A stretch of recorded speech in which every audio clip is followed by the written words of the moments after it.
Hello guys, welcome back to Lawful Notes. I hope you are doing well. आज हम पढ़ेंगे race ipsa लोकिटर। देखो, जैसे कि हमने नेग्लिजेंस के लेक्चर्स में पढ़े हैं, नेग्लिजेंस के पहले 2 लेक्चर्स कंप्लीट हो चुके हैं, जिसमें नेग्लिजेंस क्या होता है, उसके इसेंशियल एलिमेंट्स और डिफेंसेस फॉर नेग्लिजेंस, ये भी हमने कंप्लीट कर दिया है। तो आपको वो वाले लेक्चर्स देखने हैं तो मैं आई बटन में और इस वीडियो के डिस्क्रिप्शन बॉक्स में उसकी लिंक प्रोवाइड कर दूँगी। तो जैसे कि हमने पिछले 2 लेक्चर्स में पढ़ा है कि नेग्लिजेंस क्या होता है, जब किसी पर्सन की ड्यूटी होती है, ड्यूटी टू टेक केयर। जब कोई पर्सन ड्यूटी टू केयर नहीं करता, जबकि उसकी ड्यूटी होती है वो करना, तो वो पर्सन क्या करता है, नेग्लिजेंस। लेकिन कभी कभी क्या होता है कि हम किसी इंसिडेंट्स को सुनकर और देखकर ही हम पता लगा सकते हैं कि किसका नेग्लिजेंट एक्ट था, और कोई प्रूफ करने की भी ज़रूरत नहीं होती है। उसको ही हम लोग रेस इप्सा लोकिटर कहते हैं, जिसका मतलब होता है the things speaks for itself. यानी कि चीज़ें खुद बताती है कि कौन नेग्लिजेंट है, किसकी गलती थी। आपको प्रूफ करने की ज़रूरत भी नहीं है। ठीक है। The Latin term res ipsa loquitur means the thing speaks for itself, यानी कि सामने ही पता लग रहा है कि किसकी गलती है। फॉर एग्जाम्पल, ए और बी 2 पार्टी है, ए ने कोई नेग्लिजेंट एक्ट किया है और बी आके कोर्ट को बता रहा है कि ए ने नेग्लिजेंट एक्ट किया है। अब वो नेग्लिजेंट एक्ट ऐसा है कि डिफेंडेंट की प्लेंटिफ को प्रूफ करने की भी ज़रूरत नहीं है, वो सामने ही दिख रही है कि गलती किसकी है। That is called the things speaks for itself. चीज़ें खुद बताती है कि कौन नेग्लिजेंट है। Which means the situation of a particular act is enough to get idea what has happened।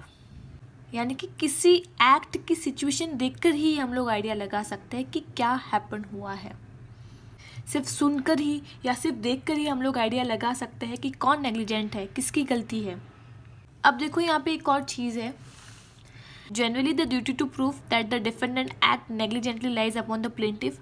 देखो, जैसे कि हर एक केस में क्या होता है कि जिसके साथ नेग्लिजेंट एक्ट हुआ है, जिसके साथ चीज़ें गलत हुई है, वो जाके कोर्ट को प्रूफ करता है कि मेरे साथ ये चीज़ें गलत हुई है। लेकिन रेस इप्सा लोकिटर में बर्डन ऑफ प्रूफ शिफ्ट हो जाता है प्लेंटिफ से डिफेंडेंट की तरफ।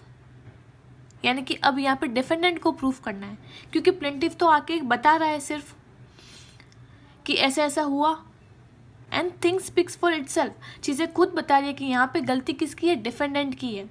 तो डिफेंडेंट को प्रूफ करना पड़ेगा कि मेरी इसमें गलती नहीं है, मैंने नेग्लिजेंट एक्ट नहीं किया है। देखो, ये लिखा है यहाँ पे चीज़, generally the duty to prove that the defendant act negligently lies upon the plaintiff.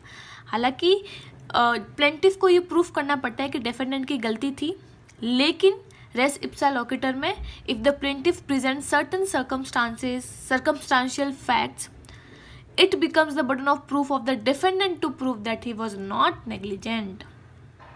लेकिन अगर प्लेंटिफ कुछ सर्कमस्टांशियल फैक्ट्स बता रहा है जिसमें साफ पता लग रहा है कि गलती किसकी है, डिफेंडेंट की है, तो यहाँ पे जो बर्डन ऑफ प्रूफ है, यहाँ बर्डन शिफ्ट हो जाता है डिफेंडेंट पे। उसको प्रूफ करना पड़ेगा that he was not negligent, कि मैं नेग्लिजेंट नहीं था, मेरी गलती नहीं है, मैंने नेग्लिजेंट एक्ट नहीं किया है। ओके। थर्ड पॉइंट है the facts and circumstances which the plaintiff has proved establish a prima facie case of the negligence against the defendant. अब देखो, प्लेंटिफ जो फैक्ट्स और सर्कमस्टांसेस, यानी कि प्लेंटिफ कोर्ट में जो चीज़ें बोल रहा है वो चीज़ ही स्टैब्लिश करती है प्राइमा फेसी केस, यानी कि एट फर्स्ट साइट, यानी कि वो सुनकर ही पता लग रहा है कि नेग्लिजेंट एक्ट डिफेंडेंट से हुआ है। ठीक है।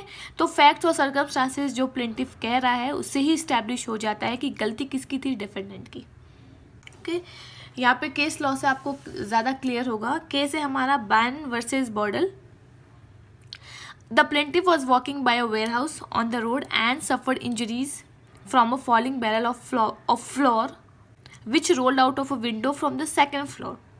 At the trial, plaintiff argued that the facts spoke for themselves and demonstrated the warehouse negligence, and there could be a presumption of negligence. तो क्या होता है कि यहाँ पे प्लेंटिफ जो है एक बिल्डिंग होती है वेयर हाउस की, वो वहाँ से गुजर रहा होता है और उसी दौरान उस बिल्डिंग की खिड़की से एक फ्लोर की बैरल, यानी कि जो आटे का जो बैरल होता है वो उस खिड़की से गिर जाता है और प्लेंटिफ के सर पे लग जाती है, उसको इंजरी हो जाती है। तो इस केस में आपको क्या पता चल रहा है? हमको ये पता चल रहा है कि यहाँ पे सीधी सीधी गलती किसकी है? डिफेंडेंट की है। उसने नेग्लिजेंट एक्ट किया है। उसको वो बैरल जो है खिड़की में रखना ही नहीं चाहिए था ताकि वो नीचे नहीं गिरता और किसी को लगती नहीं। तो यहाँ पे सीधा सीधा नेग्लिजेंट एक्ट किसने किया है? डिफेंडेंट ने। पे चीज़ें खुद बता रही है कि गलती किसकी है? डिफेंडेंट की है।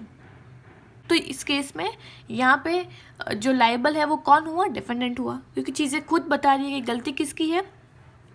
डिफेंडेंट की थी, उसके नेग्लिजेंट एक्ट से हुआ है। अब नेक्स्ट एलिमेंट्स पढ़ते हैं। What are the essentials of res ipsa locator?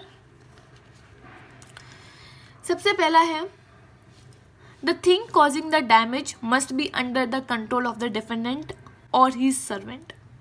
यानी कि जो चीज़ है, ऐसी थिंग है जिससे कि डैमेज कॉज हुआ, जिससे कि इंजरी हुई है, वो डिफेंडेंट के कंट्रोल में थी या फिर डिफेंडेंट के सर्वेंट के कंट्रोल में थी। फॉर एग्जांपल जैसे कि हमने बायन वर्सेस बॉडल वाले केस में देखा कि जो बैरल गिरा है खिड़की से और फिर इंजरी हुई है प्लेंटिफ को, वो किसके कंट्रोल में थी? डिफेंडेंट के कंट्रोल में थी। वो उस बैरल को सही जगह रख सकता था या फिर वो थोड़ी केयर दिखा सकता था वहाँ पे कि किसी को लगे नहीं। तो ये सब चीज़ें डिफेंडेंट के कंट्रोल में थी, लेकिन उसके नेग्लिजेंट एक्ट से अगले वाले इंसान को डैमेज हो गया। दूसरा, accident must be of such as would not happen without negligence. अब एक्सीडेंट ऐसा होना चाहिए कि नेग्लिजेंट था, इसीलिए एक्सीडेंट हैपन हुआ है। एक्सीडेंट जो है अगर नेग्लिजेंस नहीं होता तो एक्सीडेंट हैपन ही नहीं होता। Accident must be of such as would not happen without negligence, कि नेग्लिजेंस हुआ है तभी एक्सीडेंट हुआ है। केस लॉ से आपको क्लियर होगा। केस है हमारा municipal corporation of Delhi versus Shubhagwanti. यहाँ पे क्या होता है कि एक क्लॉक टावर होता है चांदनी चौक दिल्ली में, और उस क्लॉक टावर की जो शेल्फ लाइफ है, यानी कि वो 40 ईयर्स तक ही रह सकता है, उसकी इतनी ही लाइफ थी। 40 ईयर्स कंप्लीट होने के बाद में भी जो म्युनिसिपल कॉर्पोरेशन ऑफ दिल्ली है, उन्होंने उस क्लॉक टावर को डिसमेंटल नहीं कराया, नहीं गिरवाया, जिससे क्या होता है वो क्लॉक टावर अपने आप गिर जाता है और बहुत लोगों की इंजरी हो जाती है और वहाँ पे लोगों की जान भी चली जाती है। तो यहाँ पे सीधी सीधी गलती किसकी है? म्युनिसिपल कॉर्पोरेशन ऑफ दिल्ली की। अगर वो पहले ही केयर कर लेते हैं, अगर पहले ही वो डिसमेंटल करवा देते उस क्लॉक टावर को, जिसकी लाइफ कितनी थी? 40 ईयर्स। 40 ईयर्स कंप्लीट होने के बाद में अगर उन्होंने खुद ही वो तुड़वा दिया होता तो ये घटना घटती नहीं। तो नेग्लिजेंस हुआ है तभी तो एक्सीडेंट हुआ है। यही हमारा सेकंड पॉइंट कहता है। थर्ड है there must be no evidence of the actual cause of the accident. अब डिफेंडेंट के पास कोई एविडेंस नहीं होना चाहिए। डिफेंडेंट ऐसी सिचुएशन में होना चाहिए कि वो अब एक्सप्लेनेशन दे ही नहीं सकता। एग्जाम्पल यही म्युनिसिपल कॉर्पोरेशन ऑफ दिल्ली वाला। अब यहाँ पे म्युनिसिपल कॉर्पोरेशन क्या बोलेगी? ये तो नहीं बोल सकते कि हमको तो पता ही नहीं था, ये कोई एक्सप्लेनेशन नहीं होता है। तो उनके पास कोई एविडेंस नहीं होगा कि ये एक्सीडेंट क्यों कॉज हुआ। ओके, आई होप आपको समझ में आ गया होगा। बहुत ही छोटा सा टॉपिक है लेकिन इम्पॉर्टेंट भी है। अगर आपको मेरी वीडियो अच्छी लग रही है तो please to subscribe my channel, share my channel, and I will provide a best notes for you guys. Thank you.